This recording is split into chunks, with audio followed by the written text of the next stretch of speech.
ಮೊದಲನೇದಾಗಿ ನಿಮ್ಗೆ ಅಭಿನಂದನೆಗಳು. Thank you. ಈ ತರ ಫಲಿತಾಂಶ ಬಂದಿದೆ ಅಂತ ಅಂದಾಗ ಏನ್ ಅನಿಸ್ತು? ತುಂಬಾ ಖುಷಿ ಆಯ್ತು. ಮತ್ತೆ ಸಪೋರ್ಟ್ ಮಾಡಿದ ಅಪ್ಪ ಅಮ್ಮ ಎಲ್ಲ ತುಂಬಾ ಖುಷಿ ಪಟ್ರು. ಅಪ್ಪ ಅಮ್ಮ, lecturers, Sandesh sir, principal Sandesh sir, class teacher Panchami ma'am, Anushree ma'am, Swapna ma'am, Jayant sir, Varsha ma'am, Ashtami ma'am, Shamreen ma'am, ಮತ್ತೆ ಎಲ್ಲ ಟೀಚರ್ಸ್ ಅಲ್ಲಿ ತನಕ ಏನ್ ಸಪೋರ್ಟ್ ಮಾಡಿದ್ರು ಟೀಚರ್ಸ್ ಅವರೆಲ್ಲರೂ ಎಷ್ಟು ಸಪೋರ್ಟ್ ಮಾಡಿದ್ದಕ್ಕೆ ಒಂಥರ ತುಂಬಾ ಗ್ರೇಟ್ಫುಲ್ ಅಂತ ಅನಿಸ್ತು ನಂಗೆ. ತುಂಬಾ ಖುಷಿ ಆಯ್ತು. ಈ ಫಲಿತಾಂಶ ನಿರೀಕ್ಷೆ ಮಾಡಿದ್ರಾ? ಎಕ್ಸ್ಪೆಕ್ಟೇಷನ್ ಇನ್ನು ಜಾಸ್ತಿ ಇತ್ತು, ಬಟ್ ಇಷ್ಟು ಬಂದಿದ್ ಖುಷಿ ಇದೆ. ನೆಕ್ಸ್ಟ್ ಇನ್ನು ಜಾಸ್ತಿ ಟ್ರೈ ಮಾಡಿ. ಈ ಪರೀಕ್ಷೆಗೆ ಹೇಗೆ ತಯಾರಿ ಮಾಡ್ಕೊಂಡಿದ್ರಿ? ಏನೆಲ್ಲ? ಸೊ ಏನ್ ತುಂಬಾ ಇದು ಅಂದ್ರೆ ಎಕ್ಸ್ಟ್ರಾ ಅಂತೇನಿಲ್ಲ. ಕಾಲೇಜಲ್ಲಿ ಏನ್ ಮೆಟೀರಿಯಲ್ಸ್ ಕೊಡ್ತಿದ್ರು, ಏನ್ ಹೇಳ್ಕೊಡ್ತಿದ್ರು ಅದರಲ್ಲೇ ನಾನು ಓದಿ ಇದ್ ಮಾಡಿದ್ದು. ಬಟ್ ಏನೇ ಇದು ಹೇಳಿದ್ರು, ಮೆಟೀರಿಯಲ್ಸ್ ಏನೇ ಕೊಟ್ಟಿದ್ರು, ಏನೇ ವರ್ಕ್ ಹೇಳಿದ್ರು ಅದನ್ನ ತುಂಬಾ ಲೈಕ್ ಕಾನ್ಸಂಟ್ರೇಷನ್ ಇಂದ ಮಾಡ್ತಾ ಇದ್ದೆ. ಪರೀಕ್ಷೆಯ ಸಮಯದಲ್ಲಿ ನಿಮ್ಮ ದಿನಚರಿ ಹೇಗಿತ್ತು? ಎಷ್ಟು ಗಂಟೆ ಓದ್ತಿದ್ರಿ, ಹೇಗೆಲ್ಲ? ಸೊ ನಾನು ಟೈಮಿಂಗ್ಸ್ ಇಟ್ಕೊಂಡು ಓದ್ತಿರ್ಲಿಲ್ಲ. ಏನ್ ಟಾಪಿಕ್ ಇವತ್ತು ಇಷ್ಟು ಟಾಪಿಕ್ ಓದ್ಬೇಕು ಅಂದ್ರೆ ಆ ಟಾಪಿಕ್ ಅವತ್ ಕವರ್ ಮಾಡ್ಕೊಳಕ್ ಟ್ರೈ ಮಾಡ್ತಿದ್ದೆ.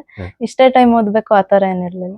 ಏನೇ ಓದಿದ್ರು ಇಷ್ಟಪಟ್ಟು, ಅಂದ್ರೆ ಯಾವಾಗ ತುಂಬಾ ಓದ್ಬೇಕು ಅಂತ ಅನ್ಸುತ್ತೆ ಅವಾಗ ಓದ್ತಾ ಇದ್ದೆ.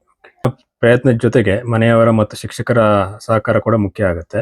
ಅವರ ಸಹಕಾರ ಹೇಗಿತ್ತು ನೀವು ಪರೀಕ್ಷೆ ಮಾಡೋ ಟೈಮಲ್ಲಿ, ಓದೋ ಟೈಮಲ್ಲಿ? ಟೀಚರ್ಸ್ ತುಂಬಾ ಸಪೋರ್ಟ್ ಮಾಡಿದ್ರು. ಅಪ್ಪ ಅಮ್ಮ ಮತ್ತೆ ತಮ್ಮ ಅವರು ತುಂಬಾ ಮನೇಲಿ ತುಂಬಾ ಕೋಆಪರೇಟ್ ಮಾಡ್ತಿದ್ರು. ಟೀಚರ್ಸ್ ಅಷ್ಟೇ, ಎಲ್ಲ ಏನೇ ಡೌಟ್ ಇದ್ರು ಎಲ್ಲದನ್ನು ಚೆನ್ನಾಗಿ ತುಂಬಾ ನೀಟಾಗಿ ಹೇಳ್ಕೊಡ್ತಿದ್ರು. ಮತ್ತೆ ಕ್ಲಾಸ್ ಮಾಡೋತಿಗೂ ಅಷ್ಟೇ ತುಂಬಾ ಒಂಥರ ಸ್ಟಡಿಂಗ್ ಎನ್ವೈರನ್ಮೆಂಟ್ ಚೆನ್ನಾಗಿ ಕೊಟ್ಟು ಎಲ್ಲ ತುಂಬಾ ಚೆನ್ನಾಗಿ ಹೇಳ್ಕೊಡ್ತಿದ್ರು. ಮತ್ತೆ ಏನ್ ಪ್ರಾಬ್ಲಮ್ ಇದ್ರು ಅದನ್ನ ಕ್ಲಿಯರ್ ಮಾಡ್ಕೊಡ್ತಿದ್ರು. ಬೇರೆ ವಿದ್ಯಾರ್ಥಿಗಳಿಗೆ ಈ ಪರೀಕ್ಷೆಯಲ್ಲಿ ಈ ಮಟ್ಟದ ಒಂದು ಫಲಿತಾಂಶ ಪಡಿಬೇಕು ಅಂದ್ರೆ ಏನ್ ಮಾಡ್ಬೇಕು ಅಂತ ಹೇಳ್ತೀರಾ ನೀವು? ಸೊ ಇಷ್ಟೇ ಟೈಮ್ ಇಟ್ಕೊಂಡು ಓದಿ ಆತರ ಏನಿಲ್ಲ. ಅವ್ರಿಗೆ ಹೆಂಗ್ ಅನ್ಸುತ್ತೆ ಹಂಗ ಅವ್ರು ಓದ್ಬೇಕು. ಅಂದ್ರೆ ಒಬ್ಬೊಬ್ರಿಗೆ ಒಂದೊಂದ್ ತರ ಕಂಫರ್ಟ್ ಇರತ್ತೆ, ಇದೇ ತರ ಓದ್ಬೇಕು ಅದೇ ತರ ಓದ್ಬೇಕು ಅಂತ. ಬಟ್ ಏನೇ ಓದೋದಿದ್ರು ಇಷ್ಟಪಟ್ಟು ಓದ್ಬೇಕು, ಮತ್ತೆ ಅರ್ಥ ಮಾಡ್ಕೊಂಡು ಓದ್ಬೇಕು ಅಂತ ನಂದೊಂದು ಒಪಿನಿಯನ್. ಮುಂದಿನ ನಿಮ್ಮ ಗುರಿಗಳೇನು? ಏನ್ ಮಾಡ್ಬೇಕು ಅಂತ ಅನ್ಕೊಂಡಿದ್ದೀರಿ? ಸೊ ನಾನು IAS ಮಾಡ್ಬೇಕು ಅಂತ ಅನ್ಕೊಂಡಿದೀನಿ. ಅದಕ್ಕೆ ನಾನು ನೆಕ್ಸ್ಟ್ ಎಫರ್ಟ್ ಹಾಕ್ತೀನಿ. ಯಾಕೆ IAS ಮಾಡ್ಬೇಕು ಅಂತ? ಸೊ ಇಂಡಿಯಾ, ನಾನು ಒಬ್ಳು ಇಂಡಿಯನ್ ಆಗಿ ಇಂಡಿಯಾಗೆ ಸರ್ವ್ ಮಾಡ್ಬೇಕು ಅಂತ ಒಂದು ಆಸೆ. ಸೊ IAS ಮಾಡ್ಬೇಕು ಅಂತ.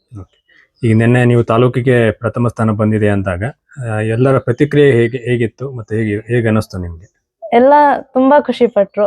ಫ್ಯಾಮಿಲಿ, ಲೆಕ್ಚರರ್ಸ್ ಎಲ್ಲ ತುಂಬಾ ಫ್ಯಾಮಿಲಿ ವೆಲ್ ವಿಶರ್ಸ್ ಎಲ್ಲ ಖುಷಿ ಪಟ್ರು. ಕಾಲ್ ಮಾಡಿ ಕಂಗ್ರಾಚುಲೇಟ್ ಮಾಡಿದ್ರು. ತುಂಬಾ ಖುಷಿ ಪಟ್ರು ಎಲ್ಲರೂ. ಎಲ್ಲಿ ವಿದ್ಯಾಭ್ಯಾಸ ಮಾಡ್ತಾ ಇದ್ರಿ ಮತ್ತೆ 1ನೇ ತರಗತಿಯಿಂದ ಇಲ್ಲಿವರೆಗೂ ಎಲ್ಲೆಲ್ಲಿ ಮಾಡಿದ್ರಿ? ಸೊ ಫಸ್ಟ್ ಸ್ಟ್ಯಾಂಡರ್ಡ್ ಇಂದ 7th ತನಕ ರಿವರ್ವ್ಯೂ ಅಲ್ಲಿ ಮಾಡಿದ್ದು. ಆಮೇಲೆ 8th 9th 10th Bankal high school, first PU second PU BGS ಅಲ್ಲಿ ಮಾಡಿದ್ದು. ಅವ್ರಿಗೆಲ್ಲ ಏನ್ ಹೇಳಿಕ್ಕೆ ಇಷ್ಟಪಡ್ತೀರಿ? ಸೊ ಇಲ್ಲಿ ತನಕ ಟೀಚ್ ಮಾಡಿದ ಎಲ್ಲರಿಗೂ ಥ್ಯಾಂಕ್ ಯು. ಅವ್ರದ್ದೆಲ್ಲ ಸಪೋರ್ಟ್ ಇಂದಾನೆ ಇಷ್ಟು ಇದ್ ಮಾಡಕ್ ಆಗಿರೋದು. ಎಲ್ಲಾ ಟೀಚರ್ಸ್ LKG ಇಂದ ಸೆಕೆಂಡ್ PU ತನಕ ಏನ್ ಹೇಳ್ಕೊಟ್ಟಿದ್ದಾರೆ ಎಲ್ಲರಿಗೂ ತುಂಬಾ ಗ್ರೇಟ್ಫುಲ್ ಆಗಿದ್ದೀನಿ. ತುಂಬಾ ಥ್ಯಾಂಕ್ ಯು.